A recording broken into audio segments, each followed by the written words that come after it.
Miyamoto Musashi दुनिया के उन सबसे महानतम तलवारबाजों में से एक थे जो इस धरती पर कभी चले होंगे। मियामोटो मुसाशी को जापान के अब तक के इतिहास का सबसे महान समुराई और सर्वश्रेष्ठ तलवारबाज कहा जाता है। मुसाशी एकाग्रता, जागरूकता, समर्पण और आत्मविश्वास की एक जीती जागती मिसाल थे। उनका मानना था कि व्यक्ति को पूरी जागरूकता और समर्पण के साथ खुद को एक लक्ष्य में झोंक देना चाहिए। मुसाशी एक बुद्धिस्ट थे और उन्हें पूरे जापान में तलवारबाज संत के नाम से जाना जाता था। वो अपने पूरे जीवन काल में कभी कोई लड़ाई नहीं हारे। उन्होंने आज से 400 साल पहले पूरे जापान में घूम घूम कर उस समय के सबसे ताकतवर, खुखार और निपुण योद्धाओं के साथ कुल 61 द्वंद्व युद्ध लड़े और हर द्वंद्व में सामने वाले प्रतिद्वंदी को धूल चटाई। वो जीवन पर्यंत अपराजित रहे और पूरे देश की यात्राएं करते रहे। मुसाशी अपनी शिक्षाओं में एकाग्रचित होकर अभ्यास करने पर जोर देते हैं। वो कहते हैं कि हमारे बाहर ऐसा कुछ भी नहीं है जो हमें बेहतर, ताकतवर, अमीर और बुद्धिमान बना सकता है। सब कुछ हमारे भीतर है, इसीलिए कुछ भी अपने से बाहर मत ढूंढो। 17वीं शताब्दी में जापान के सबसे ताकतवर और प्रसिद्ध समुराई होने के बाद भी उन्होंने अचानक से हिंसा का त्याग कर दिया और दुनिया के शोर शराबे से दूर जंगल की एक गुफा में रहने लगे, जहां उन्होंने कई महीनों तक गहरे ध्यान का अभ्यास किया। अपनी मृत्यु के सिर्फ 7 दिन पहले उन्होंने अपने चहेते शिष्य के लिए एक किताब लिखी और उसे नाम दिया डोकोडो, जिसका मतलब है आर्ट ऑफ वॉकिंग अलोन, यानी अकेले चलने की कला। उन्होंने अपने पूरे जीवन में जो कुछ भी सीखा या अनुभव किया उसे इस किताब के अंदर 21 नियमों में बदल दिया, जिसमें से 9 महत्वपूर्ण नियमों के बारे में आज हम इस वीडियो में बात करेंगे। लेकिन उससे पहले हम ये जानने का प्रयास करते हैं कि उस महान इंसान ने किस सोच के साथ इस किताब को लिखा होगा। आखिर किन पिलरों पर यह किताब खड़ी है? तो पहला पिलर है आत्मानुशासन। मुसाशी का मानना था कि आत्मानुशासन एक खुशहाल जीवन जीने के लिए सबसे जरूरी चीज है। बिना आत्मनियंत्रण के व्यक्ति अपनी भावनाओं और लालसाओं का गुलाम बन जाता है और फिर इसके वश में आकर गलत निर्णय लेता है और गलत रास्ते पर चल पड़ता है। जीवन में अनुशासन लाकर हम अपने लक्ष्य के प्रति एकाग्रचित रह सकते हैं और ऐसे निर्णय ले सकते हैं जो हमारे सिद्धांतों और जीवन मूल्यों से मेल खाते हैं। दूसरा पिलर है माइंडफुलनेस, यानी जागरूकता। मुसाशी मानते थे कि वर्तमान में जीना और जागरूक होकर जीना जीवन जीने का सही तरीका है। जब हम वर्तमान में रहते हैं तो अपने चारों ओर की सुंदरता और अच्छाइयों को देख पाते हैं, उन्हें महसूस कर पाते हैं और छोटी छोटी चीज़ों में खुश रहने लगते हैं। तीसरा और आखिरी पिलर है डिटैचमेंट, यानी अनासक्ति। मुसाशी का मानना था कि बाहरी चीज़ों और घटनाओं से खुद को जोड़ लेना दुख का कारण है। खुद को हर तरह के लगाव से दूर करके ही व्यक्ति आत्म शांति प्राप्त कर सकता है और एक संतुष्ट जीवन जी सकता है। अब हम बात करते हैं उन नियमों के बारे में जिन्हें मियामोटो मुसाशी ने अपनी किताब डोकोडो में बताया है, जिन्हें अपनाकर कोई भी व्यक्ति एक सफल, अनुशासित, खुशहाल और संतुष्ट जीवन जी सकता है। पहले नियम में मुसाशी कहते हैं, सब कुछ जैसा है उसे वैसा ही स्वीकार कर लो। यह नियम जीवन की सच्चाई को स्वीकारने के महत्व पर जोर देता है, बजाय इसके कि हम कपोल कल्पनाएं करते रहें कि सब कुछ ऐसा होना चाहिए। चीज़ें जैसी हैं उन्हें वैसे ही स्वीकार कर लेना हमें बेवजह के दुख और तनाव से मुक्त रखता है। साथ ही परिस्थिति की हकीकत को स्वीकार कर लेने से उस क्षण जो भी मौके उपलब्ध हैं हम उन पर सही से ध्यान दे पाते हैं और उनका सही फायदा उठा पाते हैं। सच्चाई को स्वीकारना हमारी आंतरिक शांति और संतोष के लिए बेहद जरूरी है। जब हम अपने आसपास की चीज़ों और लोगों को वो जैसे हैं उन्हें वैसा ही स्वीकार करना सीख जाते हैं तो हमारे अंदर का वो घमंड जो लोगों या बाहरी परिस्थितियों को बदलना और नियंत्रित करना चाहता है वह खत्म हो जाता है और हम ज़्यादा शांतिपूर्ण तरीके से रह पाते हैं। इस नियम के माध्यम से मियामोटो मुसाशी हमें दुनिया को खुले दिल और दिमाग से बिना किसी पूर्व निर्णय के देखना सिखाते हैं और ऐसा करके हम दुनिया को वो जैसी है उसे वैसा ही देख पाते हैं, ना कि अपनी इच्छाओं और कल्पनाओं के चश्मे पहनकर। हालांकि ये कहना जितना आसान है करना उतना ही मुश्किल है, क्योंकि हर परिस्थिति को स्वीकार लेना आसान नहीं होता, खासकर तब जब हमारी उम्मीदें और सपने टूटते हैं या फिर हमारा कोई अपना हमें हमेशा के लिए छोड़कर चला जाता है। लेकिन फिर भी सच्चाई को स्वीकार लेने से व्यक्ति अंदर से शांत और हल्का महसूस करता है। जिस व्यक्ति ने परिस्थिति को स्वीकारने की आदत डाल ली है उसके सामने फिर चाहे कितनी मुसीबतें आएं वो हर हाल में मुस्कुरा सकता है। दूसरे नियम में मुसाशी कहते हैं, अपने लिए मजा मत ढूंढो। ये नियम कहता है कि हमारे जीवन का एकमात्र उद्देश्य केवल सुख का भोग करना नहीं होना चाहिए। अच्छा भोजन करना, अच्छे कपड़े पहनना, मौज मस्ती करना जरूरी तो है, लेकिन इसमें इतना नहीं खो जाना कि अपने जीवन के उद्देश्य को ही भुला दो और हर समय सिर्फ मजे की तलाश में ही रहो। सुख भोगों का त्याग करके व्यक्ति ज़्यादा स्थिर और उद्देश्यपूर्ण जीवन जी सकता है। हर रोज खुद से पूछो, क्या मेरा जन्म सिर्फ खाने पीने और मजे करने के लिए हुआ है या फिर मेरे जीवन का कोई मकसद भी है। मजे के पीछे भागना हर व्यक्ति की आंतरिक चाहत होती है, लेकिन यही मजा उसके दुख का कारण भी बनता है। जब हम सिर्फ मजे के पीछे भागते हैं तो हम अपनी आदतों और चीज़ों के आदी हो जाते हैं। ये नियम हमें मध्य में रहकर जीवन जीने को प्रोत्साहित करता है, यानी ना बहुत ज़्यादा ना बहुत कम। हर चीज़ को आवश्यकता के अनुसार करो, क्योंकि असली खुशी बाहरी चीज़ों के उपभोग से नहीं मिलती बल्कि हमारे अंदर से आती है। जब हम सिर्फ तुरंत मिलने वाले मजे के पीछे भागना शुरू कर देते हैं तो हम इंस्टेंट ग्रेटिफिकेशन के आदी हो जाते हैं, यानी हम सिर्फ ऐसा ही काम करते हैं जिसका रिजल्ट हमें तुरंत मिल जाए। हमारा मन बड़ी योजनाओं या बड़े लक्ष्यों पर काम करने की काबिलियत खो देता है।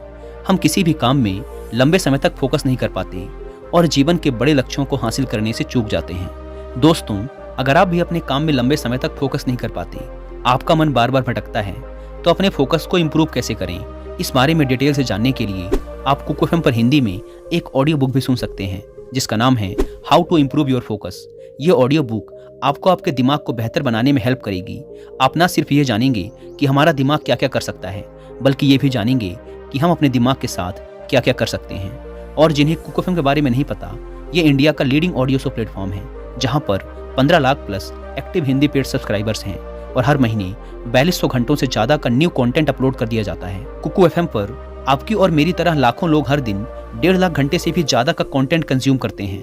इन short, Kuku FM is 10 time more valuable than before. और अगर अभी तक आपने इसके ह्यूज डिस्काउंट का फायदा नहीं उठाया है तो अब भी देर नहीं हुई, क्योंकि अगर आप यूज़ करते हैं कूपन कोड WI50 तो आपको इसके फर्स्ट मंथ के सब्सक्रिप्शन पर मिलेगा सीधा 50% का डिस्काउंट, यानी ये आपको पड़ेगा 99 की बजाय सिर्फ 49 रुपीज़ का। इस ऐप को डाउनलोड करने की link description and first comment पर मिल जाएगी। आइए वीडियो में वापस लौटते हैं। तीसरा नियम, जो हो गया उसका पश्चाताप मत करो। ये नियम हमें याद दिलाता है कि हम अपने अतीत को बदल नहीं सकते और अतीत में हुई गलतियाँ या बुरी घटनाओं को याद करके हम केवल दुखी ही हो सकते हैं। तो बीते हुए कल के बारे में पश्चाताप करने से अच्छा है कि हम अपने अतीत में हुई गलतियों से सीखें और ज़्यादा समझदारी व बुद्धिमानी के साथ आगे बढ़ जाएं। पश्चाताप वो बीमारी है जो हमें अतीत में ही फंसाए रखती है और आगे नहीं बढ़ने देती। इस नियम में मुसासी हमें अतीत में हुई गलतियों को स्वीकारने और खुद को व दूसरों को माफ़ करने के लिए प्रोत्साहित करते हैं। हमें यह स्वीकार करना चाहिए कि आज हम जहाँ पर भी हैं, अतीत में घटी घटनाओं और लिए गए निर्णयों की बदौलत ही हैं। ऐसा करके हम स्वयं को अतीत के भार से मुक्त करके मौका देते हैं वर्तमान से जुड़ने का। निश्चित रूप से इस नियम में मुसासी हमें अतीत को भूलने के लिए नहीं कह रहे, बल्कि जिसे बदला नहीं जा सकता उसे स्वीकार करके, उससे सीख के ज़्यादा स्पष्टता और बड़े उद्देश्य के साथ आगे बढ़ने के लिए कह रहे हैं। चौथा नियम, अपनी अधूरी भावनाओं पर निर्भर मत करो। ये नियम हमें अपनी अधूरी भावनाओं के वशीभूत होकर निर्णय लेने से रोकता है, जैसे गुस्सा, अति उत्साह, जलन इत्यादि। हम अक्सर अपनी अधूरी भावनाओं के आधार पर निर्णय ले लेते हैं जो आगे चलकर हमारा बहुत ज़्यादा नुकसान करते हैं। मुसासी कहते हैं कि व्यक्ति को खुद की गहरी समझ और परिस्थिति के अनुसार ही निर्णय लेना चाहिए। ऐसा करके हम खुद को अधूरी जानकारी के साथ जल्दबाजी भरे निर्णय लेने से बचा सकते हैं, जिसके लिए बाद में हमें पछताना पड़ेगा। ये नियम हमें अपनी अधूरी भावनाओं और उत्तेजनाओं के साथ दूरी पैदा करने के लिए कहता है और इसके बजाय स्थिर बुद्धि और शांत मन के साथ निर्णय लेने के लिए कहता है। अधूरी भावनाओं के वश में आकर निर्णय लेने के बजाय शांतचित्त होकर निर्णय लेने वाला व्यक्ति खराब से खराब परिस्थिति आने पर भी बड़ी आसानी से उसका सामना करके बाहर निकल सकता है। पांचवा नियम, खुद के बारे में हल्का और दुनिया के बारे में गहराई से सोचो। ये नियम हमें विनम्र रहना सिखाता है। इस नियम में मुसासी कहते हैं, व्यक्ति को हर समय सिर्फ खुद के महत्व और सिर्फ खुद के बारे में ही नहीं सोचते रहना चाहिए। यानी व्यक्ति को अपने घमंड को ज़्यादा महत्व नहीं देना चाहिए, बल्कि खुले दिमाग के साथ इस दुनिया को देखना और उसके बारे में गहराई से सोचना चाहिए। इस दुनिया में कितना कुछ है जो देखने लायक है, विचार करने लायक है, लेकिन ज़्यादातर लोग सिर्फ खुद तक ही सिमट कर रह जाते हैं। हमें अपने अहम को कम करके लोगों को दया भावना के साथ देखना और उनके साथ पेश आना चाहिए। हमें लोगों से और इस दुनिया से जुड़ने का प्रयास करना चाहिए। हमें प्रकृति की सुंदरता को निहारना और उसे महसूस करना चाहिए। खुद के बारे में कम और इस दुनिया के बारे में ज़्यादा उत्सुकता के साथ सोचना चाहिए। इस नियम में मुसासी खुद को कम समझने या खुद की ज़रूरतों को नज़रअंदाज करने के लिए नहीं कह रहे, बल्कि वो सिर्फ खुद में ही ना खोए रहने और इस दुनिया के साथ एक मजबूत संबंध बनाने के लिए प्रोत्साहित कर रहे हैं। छठा नियम, अपनी इच्छाओं से दूरी बनाकर रखो। इस नियम में मुसासी डिटैचमेंट यानी आसक्ति की बात कर रहे हैं। वो भौतिक संपत्ति, शक्ति और सुंदरता से खुद को आसक्त रखने की बात कर रहे हैं। लेकिन इसका मतलब ये नहीं कि हमें ये सब छोड़ देना चाहिए, पैसा नहीं कमाना चाहिए, शक्ति अर्जित नहीं करनी चाहिए, बल्कि मुसासी कहना चाह रहे हैं कि हमें इन सब चीज़ों के साथ रहकर भी उनसे आसक्त रहना है, यानी उनका उपयोग तो करना है लेकिन उनसे लगाव पैदा नहीं करना, अपने अस्तित्व को उनके साथ नहीं जोड़ना। अगर वो चीज़ कल तुम्हें छोड़कर जाती है तो तुम्हें उसका दुख नहीं होना चाहिए, यानी भौतिक पदार्थों के साथ रहकर भी अंदर से उनके साथ दूरी बनाए रखनी है। 7वां नियम, कभी ईर्ष्या मत करो। ये नियम हमें बताता है कि जलन और ईर्ष्या इंसान को कहीं नहीं पहुंचने देती। ऐसी स्थिति में इंसान का ध्यान सिर्फ उन चीज़ों पर होता है जो उसके पास नहीं है। वह उन चीज़ों को नहीं देख पाता जो उसके पास हैं। वह सामने वाले की उस वस्तु, उसकी विशेषता या उसकी सफलता देखकर जलता रहता है और खुद आगे बढ़ने का प्रयास नहीं कर पाता। जलन व्यक्ति को नकारात्मकता से भर देती है, जिससे वह सामने वाले का कम और खुद का ज़्यादा नुकसान कर बैठता है। हमें यह याद रखना चाहिए कि जिसने जिस स्तर की मेहनत की है उसे उस स्तर की सफलता जरूर मिलनी चाहिए और हमें इससे जलन नहीं बल्कि खुशी महसूस करनी चाहिए, क्योंकि उतनी मेहनत करके हम भी वो चीज़ या सफलता हासिल कर सकते हैं। हमें समझना चाहिए कि हम सबकी परिस्थितियाँ अलग थी, रास्ते अलग थे, सोच और मेहनत अलग थी, इसीलिए सफलता भी अलग अलग स्तर की ही मिलेगी। हम अपने अंदर की ईर्ष्या को खत्म करके ज़्यादा शांत और खुशहाल जीवन जी सकते हैं, लोगों से ज़्यादा सीख सकते हैं और उनके साथ गहरे संबंध बना सकते हैं।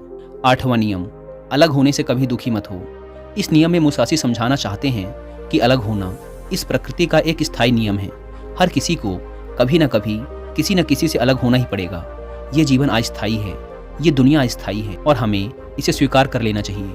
मुसासी जीवन भर जापान की यात्रा करते रहे, लेकिन उन्हें कभी भी किसी के अलग होने से तनिक भी दुख नहीं हुआ, क्योंकि उन्होंने स्वीकार लिया था कि अलग होना प्रकृति का नियम है और इस नियम के खिलाफ जाकर हम केवल दुखी हो सकते हैं और कुछ नहीं। 9वां नियम, क्रोध और शिकायत खुद के लिए व दूसरों के लिए, दोनों के लिए हानिकारक हैं। ये नियम हमें नकारात्मक ऊर्जा की, जीवन बर्बाद कर देने वाली शक्ति के बारे में चेतावनी देता है, जिसके बस में आकर लोग एक दूसरे के प्रति कड़वाहट और गुस्से से भर जाते हैं। मुसासी कहते हैं कि क्रोध और शिकायत करने की बजाय व्यक्ति को शांतिपूर्ण तरीके से बीच का समाधान निकालना चाहिए। मुसासी ने जीवन भर तलवारबाजी की, बड़े से बड़े खुखार योद्धाओं को हराया, लेकिन उन्होंने कभी भी क्रोध या शिकायत नहीं की। वो हर लड़ाई के दौरान खुद के दिमाग को बर्फ की तरह ठंडा रखते थे और कभी भी अपनी योजना को दोहराया नहीं। हर बार एक नई योजना के साथ युद्ध लड़ते थे, इसीलिए शायद वो कभी नहीं हारे, क्योंकि मुसासी के काम में अगर एक सेकंड के लिए भी मन विचलित होता है तो उनका सिर धड़ से अलग हो सकता था। इसीलिए मुसासी सिखाते हैं कि परिस्थिति चाहे जैसी भी हो, खुद को शांत रखो और शिकायत करना छोड़ दो।